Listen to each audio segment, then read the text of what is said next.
Maybe they don't think with a bad line he's ready to play. Okay, I just say, let's just see how bad could it be.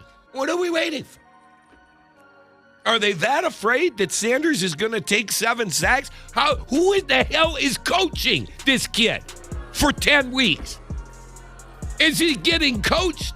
Is he getting developed? Apparently not. They're not even giving him first team reps. It's a joke. It's your job to develop these kids. I don't give a where he was drafted. I don't. I'm trying to be fair here, and I'm trying to understand. And okay, if you don't think he can play behind this line, what does he do in practice every day? But like I've said before, you want explosives in the pass game, not only vertical throws, but also maybe a 5-yard throw that can go for 20, so any explosives. Shedeur should get a shot. Shedeur is better than Dillon Gabriel. Shedeur is the ultimate fighter. I just want to see him get a chance while the season is still half alive, where the vets are still mildly invested in this. I don't want to see the last 3 games Shedeur Sanders. They have at New England, and obviously Dillon Gabriel is going to start that game, and they will lose that game, and I think they'll lose it convincingly. After New England, they have a bye week, and it's time to see what Shedeur has. It's just becoming the same thing over and over right now with Dillon Gabriel, and when you watch the film, it's a lot of the same. Quinshon Judkins is playing well. He had 3 rushing touchdowns in this game, took some of the pressure off, and the defense is playing well. But right now, it feels like Dillon Gabriel is who he is. I'm the coach, man. You don't have your future yet. You don't know. Yeah. So this is a year where, let's be honest, are they playing for a spot? No, they're not. So put Shedeur in and let's see what we got moving forward. I don't think Shedeur is responsible for any of it of how the NFL has treated him. I really don't. I don't, because it's been so many dudes that have came out of college with character problems. Yeah. Shedeur didn't have that. Whoever your dad is, Shedeur didn't have that. But the way they played on the football field is where they got drafted. Mm-hmm. If you are a first-round talent, you are going to get drafted in the first round. Mm-hmm. If you are a second-round talent, you're going in the second round. Nobody has been treated like Shedeur. And we're always touching on something here and there like he's a bad kid. But and I'm playing devil's advocate, though the devil needs no advocate. Are character problems and distractions the same thing? Meaning this, Tim Tebow didn't have character problems, but Tim Tebow is a distraction because he was Tim Tebow. I don't believe Colin Kaepernick had character problems, depending on where you fall on the ledger in regards to him kneeling, though a former Green Beret did in fact tell him to kneel.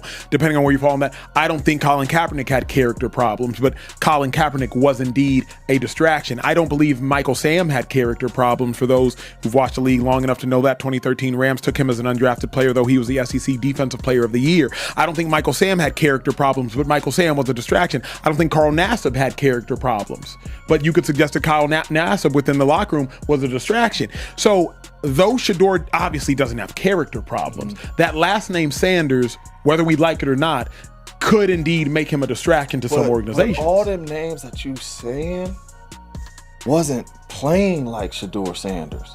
Tim Tebow is probably the only one that in college dominated in college and played that way. But other than that, Michael Sam and Carl Nass, they wasn't playing like Shedeur. This dude was a first-round pick. Mm-hmm. And where did Tim Tebow end up going?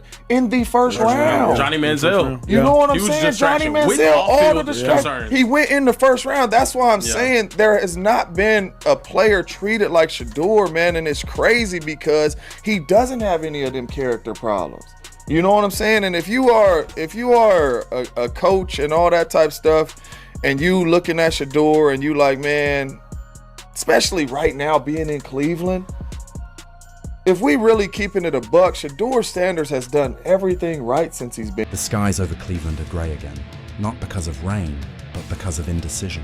The Browns, fresh off a 2-5 start to the 2025 NFL season, have somehow turned a spark of hope into a storm of confusion. Fans who thought this could finally be the turning point are watching the same old movie. Hesitation, misplaced loyalty, wasted potential.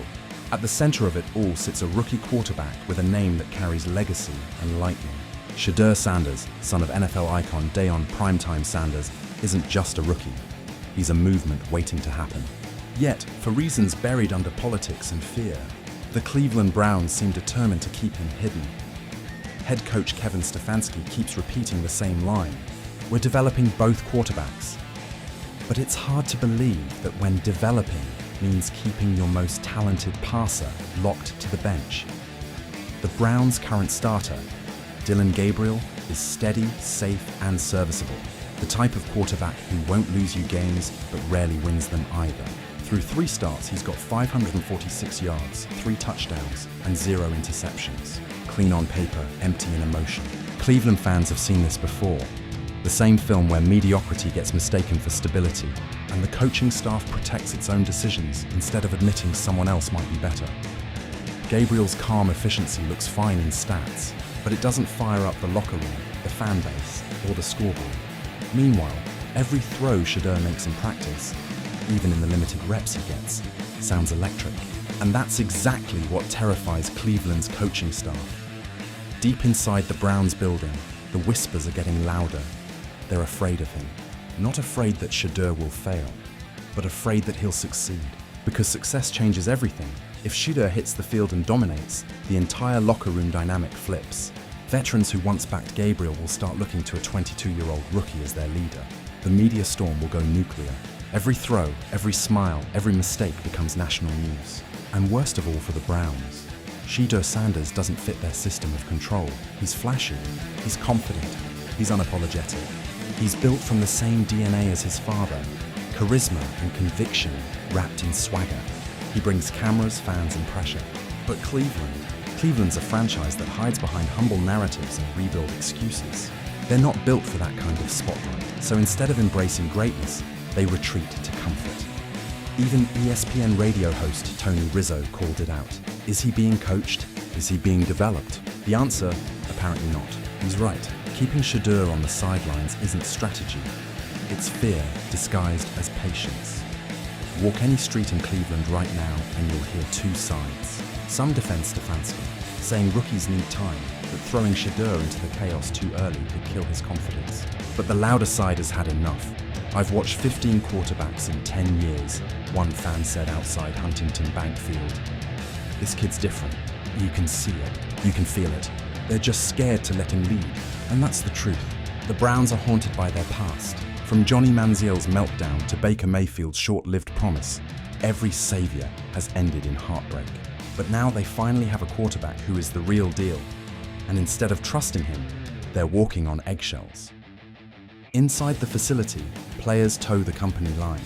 No one says it out loud, but the tension's there. Some veterans like Gabriel's calm vibe.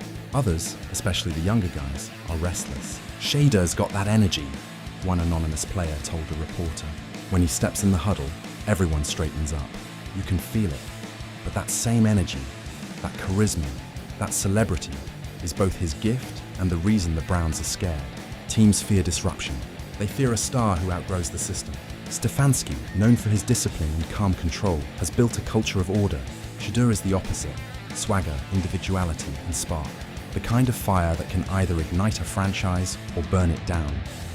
To Cleveland's conservative football culture, that's too risky, even if it's exactly what could make them matter again. And then there's the Sanders name. Every time Shedeur walks into the building, he carries a legacy, from college stardom to NFL royalty. Cameras follow. Headlines chase. His father isn't just a parent. He's a walking media empire. In Cleveland, where the spotlight usually shines on dysfunction, not dominance, that's intimidating. If Shedeur wins, the Browns become must-watch TV. But if he loses, the critics won't just blame him, they'll blame the franchise.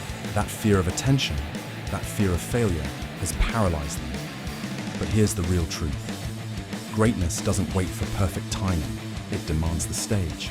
And the longer Cleveland hides behind excuses, the clearer it becomes. They're not protecting Shedeur, they're protecting themselves. Stefanski and the front office can throw Gabriel's numbers around all day. 59.8% completion rate, 3 touchdowns, no picks, but stats don't show what's missing. Spark. The Browns rank near the bottom in total offense. Their drives stall in the red zone.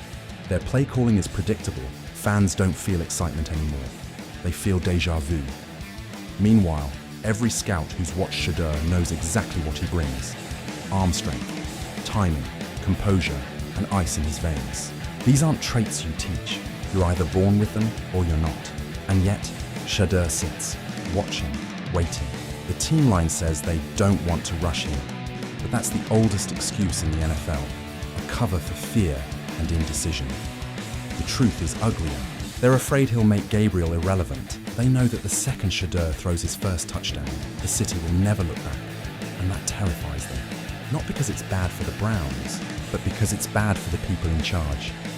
It's easier to say, he's not ready, than to admit, we're not ready for him. If Cleveland drops 2 or 3 more games, that excuse dies.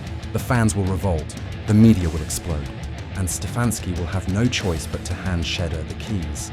Not because he wants to, but because the city will force his hand. And when that happens, the entire identity of the Browns could flip overnight. Because Shedeur Sanders isn't just a quarterback. He's a brand, a mentality, a generational shift in how the Browns are seen. Imagine the headline, Primetime's Sun Revives Cleveland. The potential is massive, and maybe that's what scares them most. Cleveland's hesitation isn't new. It's history repeating itself. Mahomes once sat behind Alex Smith. Lamar Jackson waited behind Joe Flacco. Both changed everything when they finally got their shot. The Browns are standing at that same edge. They can either choose courage and let Shedeur lead, or stay scared and watch another season vanish.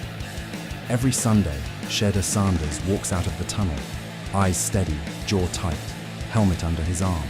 The crowd cheers just at the sight of him, and deep down he knows the city's waiting for him. Cleveland's future is right there, one decision away.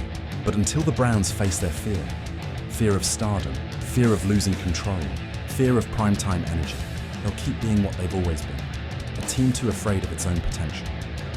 Cleveland doesn't need another average quarterback. They need a spark. They need belief.